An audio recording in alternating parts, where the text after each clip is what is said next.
आपल्या ज्ञान सत्यशोधक या यूट्यूब चॅनलवर आपले स्वागत आहे। चॅनल लाईक करा, सबस्क्राइब करा आणि शेअर करायला विसरू नका।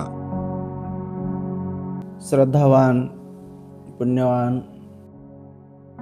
उपासक उपासिका बालक बालिकांनो, आपल्या ज्ञान सत्यशोधक या यूट्यूब चॅनलच्या माध्यमातून लगातार अनेक वर्षापासून अष्टशील उपोषित धारण करणारे सर्व उपोषार्थी व धम्ममय भारत मिशनला दान देणारे महाराष्ट्रातील, भारतातील व भारताच्या बाहेर ज्या ज्या देशामध्ये भारतीय किंवा अन्य देशीय लोक आपल्याला मदत करतात,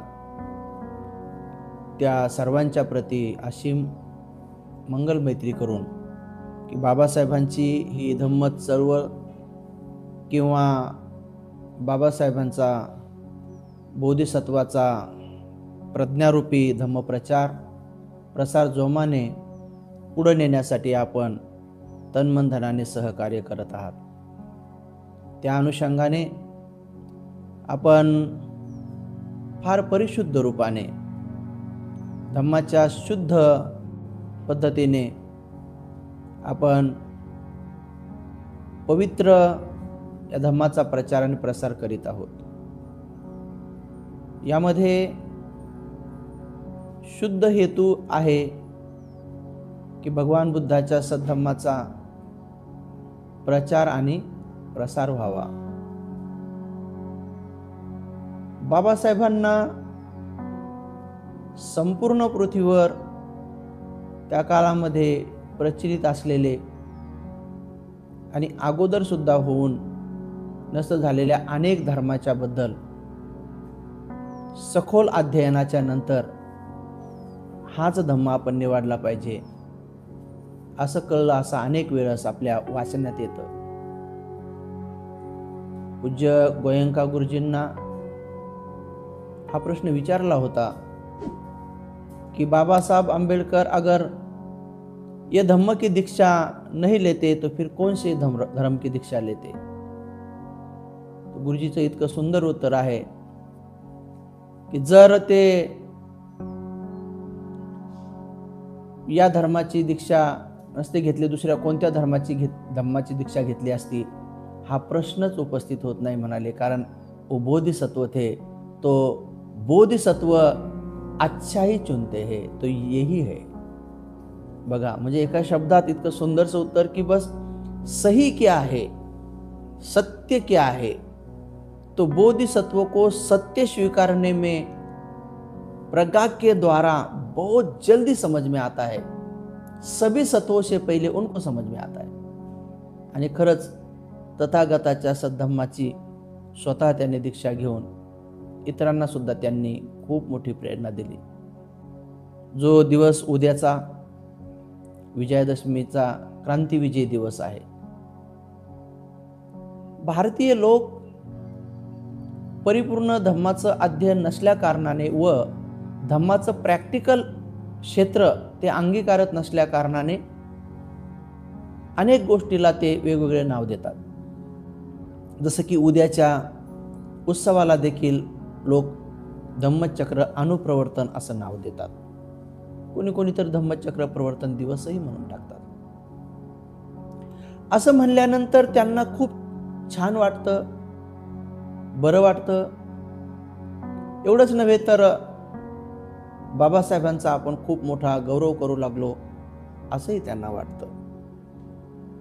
किंवा अनेक वर्षापासून ही गोष्ट चालत आली म्हणूनही त्यांना बरं वाटतं, तर मोठ्या प्रमाणामध्ये धम्मचक्र प्रवर्तन दिवस म्हणतात। आणि हे बुद्धाचं शासन आहे।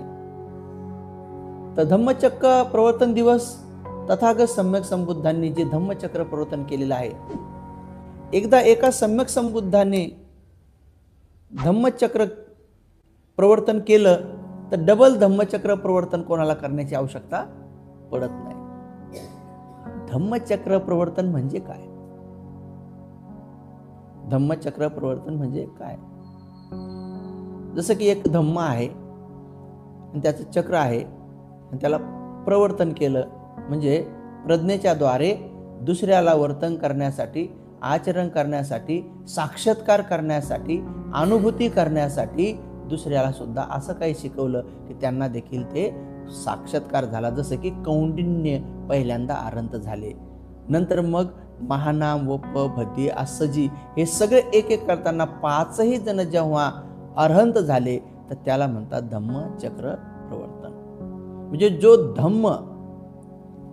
धम्म सिद्धार्थ गौतम बोधिसत्वांनी बुद्धत्व प्राप्तीच्या नंतर ज्याचा साक्षात्कार केला, ज्याचा अंगीकार केला, ज्या धम्माला त्यांनी अनुभूतीच्या बळावर उतरवलं, बुद्धत्व प्राप्त केलं, सम्यक संबुद्धत्व प्राप्त केलं, 31 लोकांच्या सगळ्या सत्वांचं रहस्य जाणलं, मनुष्याच्या दुःखाचं मूळ कारण जाणलं 12 अंगांनी, त्या 12 अंगांच्या मूळ जे दुःख 12 प्रकारचे जे दुःख आहे ते जाणले, 12 प्रकारचे मूळ जाणलं, त्या 12 प्रकारच्या दुःखाचं मूळ कारण 3 प्रकारच्या तृष्णा असतात हेही जाणलं. त्या 3 प्रकारच्या तृष्णेवर एक मार्ग आहे निब्बाण प्राप्त केल्यानंतर हे 12 प्रकारचे दुःख या तृष्णेच्या मुळात सगट काढून टाकल्या जातात हे सत्य जाणलं. आणि या मुळात सगट तृष्णेला जर काढून टाकायचं असेल आणि ह्या 12 प्रकारच्या दुःखाला जन्म होणं दुःख, म्हातारा होणं दुःख, रोग होणं दुःख, मरून जाणं दुःख, प्रियाचा वियोग दुःख, अप्रियाचा संयोग दुःख, मनासारखं होत नाही त्याचं दुःख, आणि पंच उपादान स्कंदाचं दुःख म्हणजे 7 आणि 5 12 पंच उपादान 5. पंच उपादान स्कंद म्हणजे कोणते? कायामधल्या पृथ्वी धातूचं, अंग जड पडणं हलकं पडणं, वायूचं दुःख, पुन्हा पाण्याचं दुःख आणि उष्णतेचं दुःख, आणि पंच उपादान स्कंदामध्ये मनाचं दुःख 5. हे झाले 5 आणि 7 12. 12 प्रकारच्या दुःखाला या तृष्णा, जसं की भवतृष्णा, विभवतृष्णा, कामतृष्णा, भवतृष्णा, विभवतृष्णा, 3 प्रकारच्या तृष्णेला मुळा सगट काढायचा एक मार्ग आहे निब्बाण. त्या निब्बाणाला देखील साक्षात्कार केला, तेही सत्य जाणलं बुद्धत्वामध्ये. आणि ते निब्बाण कसं प्राप्त होईल? हे 12 प्रकारचे दुःख मुळा सगट कसे निघून जातील, कशामुळे निघून जातील, तर त्याचा मार्ग शोधला. अष्टांगिको मग्गो, त्याचा अष्टांगिक मार्ग शोधला. अष्टांगिक मार्गाचा शोधला म्हणजे साक्षात्कार केला की हा अष्टांगिक मार्ग आहे. सम्मा दिट्ठी, सम्मा संकप्पो, सम्मा वाचा, सम्मा कम्मंतो, सम्मा आजीवो, सम्मा वायामो, सम्मा सती, सम्मा समाधी. ही सम्यक दृष्टी, सम्यक संकल्प, सम्यक वाचा, सम्यक कर्मांत, सम्यक आजीविका, सम्यक व्यायाम, सम्यक स्मृती आणि सम्यक समाधी, अशा ह्या परिपूर्ण गुणांनी गोष्टींनी भरलेला जो 8 अंगांनी परिपूर्ण जो आहे, जो की 12 प्रकारच्या दुःखाला तृष्णेच्या मुळात सगळं उखडून टाकतो आणि ज्ञानाचा साक्षात्कार करून देतो, तो अष्टांगिक मार्ग देखील साक्षात्कार केला. आणि तोच भगवंतांनी त्या दिवशी आषाढी पौर्णिमेच्या त्या काळामध्ये त्यांनी या 5 जणाला समजून सांगितला आणि त्या 5ही जणाला तो नीट समजला, म्हणजे त्यांनाही साक्षात्कार झाला. त्यांनी 4 आर्य सत्याचा 3 अंगांनी म्हणजे 12 पद्धतीने अनुभव घेतला. जसं की दुःख आहे तर दुःख आहे, दुःख सत्य, दुःख समुदाय सत्य, दुःख निरोध सत्य, दुःख निरोध गामिनी पटिपदा सत्य. तर दुःख आहे तर ह्या दुःखाचं काय केलं पाहिजे? परिज्ञान केलं पाहिजे. हे दुसरं ज्ञान, त्याचं परिज्ञान केलं. दुःखामध्ये 3 ज्ञानाचा साक्षात्कार त्यांनी केला. दुःख जे आहे त्या दुःखामध्येच 3 प्रकारच्या सत्याला त्यांनी पाहिलं. दुःख समुदाय सत्य म्हणजे दुःखाचं कारण आहे, त्या कारणाला प्रहाण केलं पाहिजे, त्याला प्रहाण केलं, प्रज्ञेने त्याचं हनन केलं पाहिजे, प्रज्ञेने हनन केलं. अशा प्रकारे पुन्हा दुःख समुदायामध्ये, दुःखाच्या कारणामध्ये 3 गोष्टीचा सत्याचा साक्षात्कार केला. त्यानंतर दुःख निरोध, त्या दुःखाचा निरोध केला पाहिजे. हे जे आहे तृष्णेचा निरोध केला पाहिजे. निरोधचं काय केलं? सच्चिकातबंदी में याचा साक्षात्कार केला पाहिजे. आणि याचा साक्षात्कार केला. बघा हे 3 6 आणि 3 9 अशा प्रकारे तिसरं सत्यामध्ये 3 पद्धतीनं त्यांनी अनुभूती घेतली. आणि 4थं सत्य दुःख निरोध गामिनी पटिपदा आर्य सच्चंग. अरे या दुःखाला जर परिपूर्ण काढायचा असेल तर दुःखाचा निरोध करण्याचा हा प्रतिपदिक मार्ग आहे अष्टांगिक मार्ग. मग या अष्टांगिक मार्गाचं काय केलं पाहिजे? भावे तब्बंती मे भिक्कवे, याची भावना केली पाहिजे, म्हणजे भावित केलं पाहिजे, म्हणजे त्याला आपल्या अनुभूतीच्या बळावर म्हणजे आचरणात उतरवलं पाहिजे. आणि भावे तंती मे भिक्कवे, त्यांनी भावना केली. असे हे 3 म्हणजे ह्या सत्यामध्ये 3, पहिल्या सत्यात 4 आरे सत्यापैकी पहिल्या सत्यात 3, दुसऱ्या सत्यात 3, तिसऱ्या सत्यात 3, चौथ्या सत्यात 3, 4 त्रिक 12. यालाच म्हणतात एवं ती परिवट्टं द्वादशाकारं. एवं हे ती म्हणजे 3, परिवट्टं म्हणजे हे तिरपे द्वादशाकारं, द्वा म्हणजे 2, 10 म्हणजे 10, 10 आणि 2 12.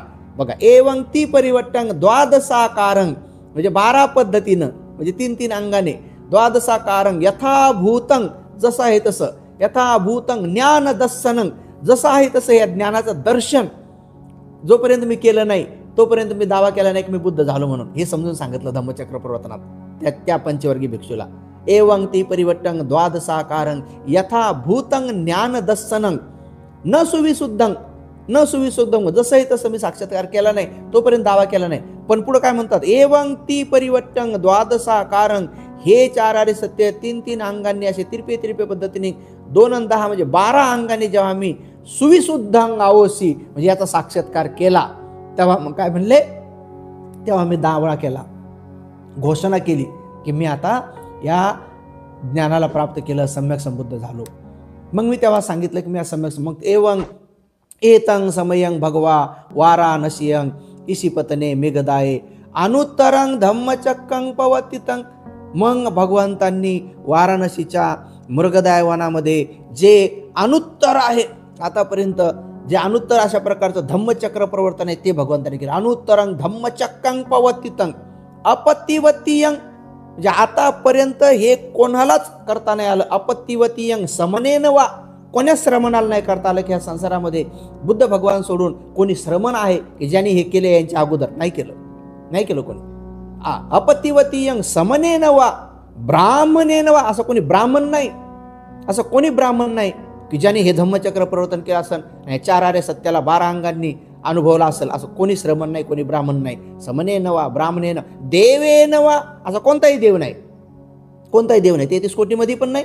इकडे ह्या चातुर्महाराजिकापासून तर अकनिष्ठका देवतापर्यंत बौद्ध धर्मातले जे देवता आहेत तर त्यामध्ये पण कोणी नाही की कोणीही धम्मचक्र प्रवर्तन केलं नाही. बघा, समनेन वा ब्राह्मणेन वा देवेन वा मारेन वा, या मारामध्ये सुद्धा बल नाही. जो की काल पाहिलं तुम्ही, एवढ्या मोठ्या गिरिमेल नावाच्या हातीवर बसून एवढे 1000 हात बनवून एवढं भयान अग्नीचा कोप, वायूचा कोप, जलचा कोप, आवीची नरकातल्या त्या याचा ज्वालाग्राहीचा कोप, काय वादळ सगळं केलं. तथागताच्या चिवराला एवढा बोधिवृक्षाच्या एका पानाला सुद्धा काय करू शकला नाही. भगवंत आसनावून उठण्यासाठी काय प्रयत्न केले, पण भगवंतांनी सत्यक्रिया केली. पृथ्वीला हात लावून, हे पृथ्वी, कारण महाराने मी म्हटलं होतं ना की मी हे केलेलं, तेव्हा पृथ्वी अशी उचंबळून आली होती. तर भगवंतांनी जेव्हा हात लावला पृथ्वीवर, सांगितलं, हे पृथ्वी किंवा हे पृथ्वी, तू साक्ष देणार नाहीस का की मी या 30 पारमिता पूर्ण करताना कधी माझे डोळे, कधी माझं रक्त, कधी मांस, कधी नाना प्रकार शरीराचे पार्ट, एवढंच नाही तर माझी मुलं, माझी पत्नी, माझे नातेवाईक, सगळं मी दान केलेलं आहे या पृथ्वीवर, असं काय नाही. या सगळ्या दान पारमिता मी केलेल्या आहेत, या 30ही पारमिता पूर्ण केल्या आहेत, तू साक्ष देणार नाहीस का? तेव्हा पृथ्वी धरणी कंपित झाली आणि मारमंग अंतर्धान पावला आणि त्यांनी बुद्धत्वाचा साक्षात्कार केला. तर हे धम्मचक्र प्रवर्तन करताना त्यांनी डिटेल सांगितलं की समनेन वा ब्राह्मणेन वा देवेन वा, कोण देवाने, मारेन वा, माराय सुद्धा, ब्रह्मूना वा, ब्राह्मण बी नाही. बघा, समनेन वा ब्राह्मणेन वा देवेन वा मारेन वा ब्रह्मूना वा केनचि वा लोकस्मिंती, या लोकामध्ये म्हणजे ह्या 10 सहस्र ब्रह्मांडामध्ये कोणी नाही, 10,000 ब्रह्मांडामध्ये कोणी असं नाही की ज्याने धम्मचक्र प्रवर्तन केलेलं आहे. समनेन वा ब्राह्मणेन वा देवेन वा मारेन वा ब्रह्मूना वा केनचि वा लोकस्मिंती, या लोकस्मंतामध्ये, लोकस्मिंती म्हणजे 10 सहस्र योजन ब्रह्मांडामध्ये, 10,000 ब्रह्मांडामध्ये असं कोणच नाही केलं. तेव्हा मग समनेन वा ब्राह्मणेन वा देवेन वा मारेन वा ब्रह्मूना वा केनचि वा लोकस्मिंती. मग हे सगळं इति तेन खनेन तेन मुहूर्तेन, अरे असं झाल्याबरोबर त्या मुहूर्तावर, तेन मुहूर्तेन म्हणजे त्या मुहूर्तावर, अनेक लोक पत्रिकेमध्ये मुहूर्त लिहितात, आपले लोक लिहित नाहीत कधी, त्याला वाटतं हिंदूचा शब्द आहे का. अरे क्या जानते हो भाई. उचलली जीभ लावली टाळूला, आपलं अज्ञानाचं कोणाच्या माथ्यावर द्याचं मारून फार मोठं इकड तिकडच्या चाटाचोटा मारल्याने धम्मप्रचारक नाही होता येत माणसाला. धर्म की गहराई धर्म की किताबों में आज सुरक्षित है, तो उसमें देखो. धम्मचक्र प्रवर्तनामध्ये शब्द आलेला आहे की तेन मुहूर्तेन, म्हणजे त्या मुहूर्तावर, तेन मुहूर्तेन सद्दो आबोगच्ची. अरे तेव्हा काय झालं, तेन मुहूर्तेन देवालोकांच्या शरीरातून आणि सगळ्यांच्या शरीरातून जेवढा प्रकाश उत्पन्न होईल, सगळ्यांना मिळून, चंद्र सूर्य पृथ्वीवरले सगळे जेवढ्या बी लाखो करोडो आहेत, सगळे मिळून जेवढा प्रकाश उत्पन्न होतोय तो तर काहीच नाही, त्याच्यापेक्षा कितीतरी पटीनं असा प्रकाश उत्पन्न झाला. देवानंग देवानुभावंती अथको भगवा, एकदम अथको भगवा. भगवंताने हे सगळं धम्मचक्र प्रवर्तन टाइमात झाल्यानंतर मग तेव्हा भगवंताने अथको भगवा उदानंग उदानेसी, मग भगवंताने एक उदाहरण काढलं. अन्यासी वतभो कौंडिन्यो, अन्यासी वतभो कौंडिन्यो. ओ कौंडिन्य ने जान लिया रे, कौंडिन्य ने जान लिया जो मुझे साक्षात्कार हुआ, जो मैंने जो अरहंत पद को प्राप्त कर लिया, ये कौंडिन्य ने भी जान लिया. म्हणजे 10व्या नंबरचा राजा हरवला, मारला, दशहरा. म्हणून बाबासाहेबांनी जेव्हा भगवान बुद्धाच्या धम्माची दीक्षा घ्यायची तर मग कोणता दिवस निवडला पाहिजे, म्हणून बाबासाहेबांनी पहिलं बुद्ध पौर्णिमा घोषित केली होती. पण जेव्हा खूप सखोल अध्ययन केल्यानंतर बाबासाहेबांच्या लक्षात आलं की अरे हा भगवान बुद्धांनी केलेले क्रांती, सम्राट अशोकाने केलेले क्रांती, सम्राट अशोकाच्या क्रांतीवर प्रतिक्रांतीचा याच दिवशी विजय झालेला आहे. या प्रतिक्रांतीवर मी विजय प्राप्त करतो, म्हणून बाबासाहेबांनी तोच दिवस निवडला आणि दसऱ्याचा पराजय करून काय केलं, पुन्हा या विजयादशमीचा विजय केला. म्हणून याला काय म्हणतात, प्रतिक्रांतीवाल्यांवर क्रांतीचा विजय. म्हणून धम्मदीक्षा महासोहळा क्रांती विजय दिवस म्हणजे उद्या जो आहे तो आपण तसा साजरा केला पाहिजे. आणि क्रांती विजय दिवस साजरा करताना क्रांती म्हणजे बदल, महाबदल. रक्ताचा एक थेंबही न सांडू देता ज्यांनी महाबदल केला ते फक्त महाबोधिसत्व बाबासाहेबच करू शकतात. आणि म्हणून त्या बाबासाहेबांचा क्रांती विजय दिवस म्हणजे क्रांती काय करा, तर आपल्या जीवनामध्ये जे हिंदू धर्माच्या कर्मकांडाचं, अंधश्रद्धेचं, बोवाबाजीचं जे आपल्या डोक्यामध्ये अंगाला लेप लागलेला आहे तो काढून टाका. त्याला म्हणतात क्रांती विजय दिवस. तो काढून टाका, ते कर्मकांड काढून टाका, ते बोवाबाजी काढून टाका, ते व्रत वैकल्य काढून टाका, ते सण उत्सव त्योहार काढून टाका. जसं की दिवाळी साजरी करण्याच्या ऐवजी आपला त्या दिवशी सम्राट अशोकाने 84,000 स्तूपांचं एकदाच 84,000 दीप लावून उत्सव केला होता, तो दीपोत्सव. आणि महामोगल्याण भंतेजीचं परिनिर्वाण त्या दिवशी झालेलं आहे. त्यामुळं परिनिर्वाणाचा पुण्यस्मरण दिवस आपण साजरा केला पाहिजे. आणि गुरु भंतेजीच्या अनुकंपेने भगवंताच्या महापवित्र धातू, अरहंताच्या धातू आपल्याला प्राप्त झाल्यात. तर त्या दिवशी आपण त्या भगवंताच्या अरहंताच्या धातूच्या पूर्ण साईडनं असं ध्यान करत बसणार आहोत रात्रभर. म्हणून आपण दिवाळीच्या पंत्या लावून आपलं दिवाळं काढून घेण्यापेक्षा आणि त्या प्रतिक्रांतीमध्ये जाण्यापेक्षा क्रांतीचा विजय दिवस जर करायचा असेल तर आपण बरोबर 21 ऑक्टोबर 2025 रोजी आपण त्या दिवशी माझं कठीणची वरदान, कुटीचं उद्घाटन, भिक्खुनिवासाचं उद्घाटन, भगवंताची मूर्तीचं प्रतिष्ठापना आणि त्या दिवशीच जो स्तूप बनवायचा आपल्याला भगवंताच्या अरहंताच्या धातूवर, अस्थि धातूवर, तर त्याचं भूमिपूजन मी तर अधिष्ठान केले 1000 दिवे लावून आपण त्यापेक्षाही जास्त दिवे, दीप आणि हे जर आले तर ते दीप लावून आपण भूमिपूजन करू आणि भगवंताच्या धातूच्या सानिध्यात रात्रभर परित्राण पाठ ध्यान करू आणि खऱ्या अर्थाने आपण क्रांती विजय दिवसासह विशेष रूपाने आपण दीपोत्सव साजरा करू. आणि अशा रीतीनं भगवान बुद्धाच्या सद्धम्माचा आपण अंगीकार केलेले लोक बाबासाहेबांच्या चळवळीला गतिमान करू, भारत बौद्धमय करण्यासाठी शुद्ध स्वरूपात काम करू. निश्चित स्वरूपामध्ये आपण 21 ऑक्टोबर 2025 वार मंगळवार रोजी औरंगाबाद म्हणजे छत्रपती संभाजीनगर येथे भिक्खू ज्ञानरक्षित थेरो यांनी आपल्या सर्वांच्या दानातून जी 7.5 एकर जमीन घेतलेली आहे, ज्याला आपण संगगिरी म्हणजे मोठा पर्वत आहे आणि संघ तिथं निर्माण आपण प्रशिक्षण देऊन श्रामणेर म्हणजे भिक्षू प्रशिक्षण केंद्र तिथं उभं राहणार आहे. म्हणजे असं भारतामध्ये प्रशिक्षित भिक्खू संघ निर्माण करण्याचं केंद्र तिथं बनणार आहे. म्हणून त्याला आपण संघगिरी नाव दिलं आहे. गिरी म्हणजे पर्वत, म्हणजे संघाला प्रशिक्षण देणाऱ्या पर्वत संघगिरी. मयूर मृगदाय, मयूर म्हणजे तिथं मोर आहेत, खूप भरपूर मोर आहेत. आणि त्याचबरोबर मृगदाय म्हणजे तिथं हरणं पण भरपूर, हरणाचा कळप पण आहे तिथं. म्हणून मयूर मृगदाय वन, आडगाव जावळे त्या गावाचं नाव आहे. तालुका पैठण म्हणजे पोतन पूर्वीचं पैठण आणि जिल्हा औरंगाबाद म्हणजे छत्रपती संभाजीनगर. तर पैठणकडे जाण्याची गरज नाही, सोलापूर हायवेनेच ते गाव आहे. पाचोडपासून 12 किलोमीटर अलीकडे, थापटी तांड्यापासून 5 किलोमीटर पलीकडे. म्हणून आपण सर्वांनी 21 ऑक्टोबर 2025 वार मंगळवार रोजी निश्चित स्वरूपामध्ये सगळ्यांनी यायचं आहे. ठीक आहे, सर्वांचं मंगल हो, कल्याण हो, सुखी. दुखी देख करुणा जगे, ऐसा ब्रह्म विहार. सुखी देख मुदिता जगे, ऐसा ब्रह्म विहार. विषम स्थिति में समता जगे, ऐसा ब्रह्म विहार. सभी के प्रति मैत्री जगे, ऐसा ब्रह्म विहार. खुले मुक्ति के द्वार, होए दुखों से पार. मिले परम निर्वाण.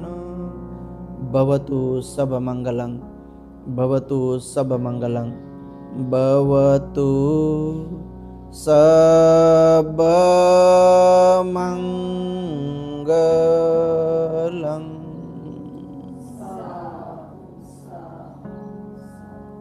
खूप मंगल, कल्याण, सुखी. चॅनल लाईक करा, सबस्क्राईब करा आणि शेअर करायला विसरू नका.